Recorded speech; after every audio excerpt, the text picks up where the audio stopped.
किसी 4 साल की लड़की जिसने अभी स्कूल जाना शुरू किया हो, 19 साल की लड़की जिसने लाइफ में अभी बहुत कुछ करना हो, बहुत कुछ देखना हो, ऐसे में कुछ दरिंदों के कारण उसकी इज्जत चली जाए, कुछ दरिंदे उनकी इज्जत लूट लें, कितनी शर्मनाक बात है। इसी लड़की के साथ बलात्कार हो जाना बहुत बड़ी दुखद घटना है। वो लड़की हमेशा सोचती रहती, आखिर मेरा कसूर क्या था, आखिर मेरे साथ ऐसा क्यों हुआ। किसी का भी शोषण हो जाना, किसी भी लड़की का, चाहे वो 4 साल की लड़की हो या 40 साल की महिला, बहुत बेहद दर्दनाक चीज है। और अपनी बेगुनाही साबित करने के लिए ना उसको ऐसे ऐसे मेडिकल टेस्टों से थाने में अपने बयान दर्ज करवाने के लिए जगह जगह जलील होना पड़ता है।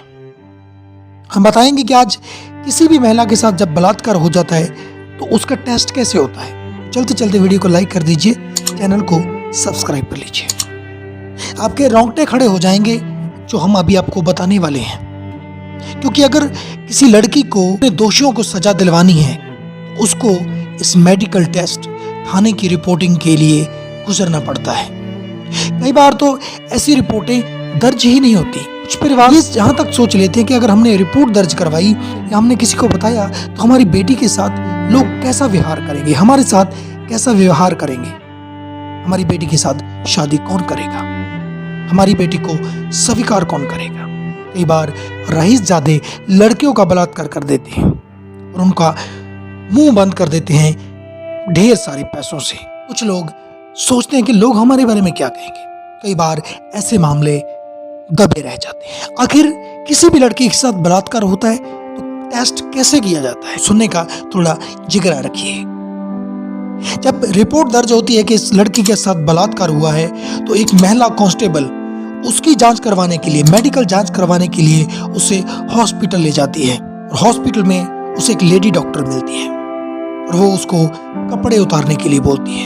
इतने में एक मेल डॉक्टर अंदर दाखिल हो जाता है। लड़की उसे देखकर सहम जाती है और कपड़े उतारना बंद कर देती है।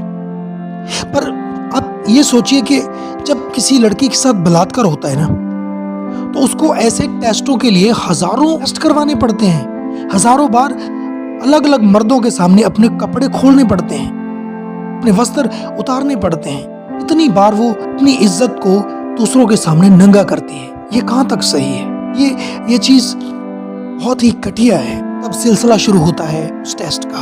उसको कपड़े उतारने के लिए बोला जाता है, वो कपड़े उतार देती है। उसको डॉक्टर बोलता है कि आप लेट जाओ। इतने में डॉक्टर दस्ताने पहनना शुरू कर देता है। उसकी दोनों टांगे खोलकर अपनी 2 उंगलियां डॉक्टर उसके प्राइवेट पार्ट में डाल देता है, ये चेक करने के लिए कि इसका ह्यूमन फटा है या नहीं फटा। अगर फटा है, डॉक्टर ये बयान लिखता है कि इसके साथ जबरदस्ती हुई है। अगर नहीं फटा तो मत आप समझ सकते हैं कि वो वर्जन है, अभी तक उसके साथ कुछ नहीं हुआ। पर थोड़ा आप भी सोचिए, जब लड़कियां खेल कूद में, भाग दौड़ में या साइकिल चलाने के टाइम या खेल कूद करने के टाइम उनका ह्यूमन फट जाता है, या जिस लड़की की शादी हो चुकी है उसके साथ बलात्कार होता है, उसका ह्यूमन आप समझ सकते हैं शादी के बाद फट जाता है। पर यह टेस्ट कहाँ तक सही है? ये प्रक्रिया मैन्युअली प्रक्रिया नहीं है, इसको साइंटिफिक तरीका नहीं कहा जाता। ये सिर्फ अनुमान लगाया जाता है और लड़की के पास कोई चारा नहीं होता इस टेस्ट को करवाने के अलावा, क्योंकि अगर उसे दोषियों को सजा देनी है, अपनी बेगुनाही साबित करनी है तो ऐसे हजारों टेस्ट करवाने पड़ते हैं। हजारों मर्दों के सामने अपने आप को नंगा करना पड़ता है।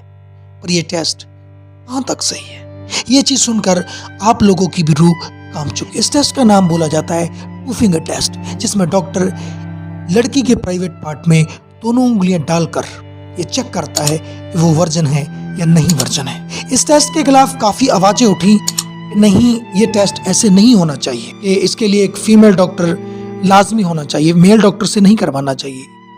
कोर्ट ने ये इस पर बैन भी लगा दिया कि अब से सिर्फ फीमेल डॉक्टर ही ये टेस्ट करेंगे। आपको पता है कि हमारे हॉस्पिटल्स में महिला डॉक्टरों की बहुत ज्यादा कमी है। एक और टेस्ट आता है डीएनए टेस्ट, जो बड़े बड़े हॉस्पिटलों में होता है। बड़े बड़े मिनिमम कुछ % हॉस्पिटलों में ये टेस्ट होता है और हम जैसे गरीब लोगों के पास, मिडिल क्लास लोगों के पास इतना पैसा नहीं होता कि वो टेस्ट करवा सके। कभी कभार आवाज उठी तो कोर्ट ने इस टेस्ट पर बैन लगा दिया और कई बार बैन हटा दिया, पर सरकार करे भी तो क्या करे। अंत में इस पर बैन हटाना पड़ा। पर जहां हमारे देश ने इतनी तरक्की कर ली है साइंस के मामले में, अभी भी कुछ ऐसे टेस्ट, ऐसी बीमारियां हैं जिनका प्रॉपर हल नहीं मिला है। इस 2 फिंगर टेस्ट को करने के लिए कई बार मेल डॉक्टर ही मौजूद होता है, फीमेल डॉक्टर नहीं मिलते। तो कई बार तो अगर मेल डॉक्टर कुछ ऐसा घटिया किस्म का आ जाए तो कई बार लड़कियों के साथ वो गलत हरकत भी कर देता है। मेन पॉइंट समझने का ये है, लड़की के साथ बलात्कार हो गया तो वो एक चीज है, लेकिन बलात्कार के बाद कितना स्ट्रेस, इतनी तकलीफों से झेलनी पड़ती है, वो सिर्फ एक बलात्कार जिसके साथ हुआ है वो लड़की जानती है। हजारों टेस्ट, हजारों तरह के मर्दों के सामने कपड़े खोलना और अपने शरीर के साथ टेस्ट करवाना बेहद दर्दनाक है। इस बात को सुनते ही हमारे रोंगटे खड़े हो जाते हैं। हम इस वीडियो के माध्यम से आपको बताया कि टेस्ट कैसे होता है एक बलात्कार जिसके साथ हुआ हो। वीडियो अच्छी लगी है तो शेयर कर दीजिए और चैनल को सब्सक्राइब कर लीजिए।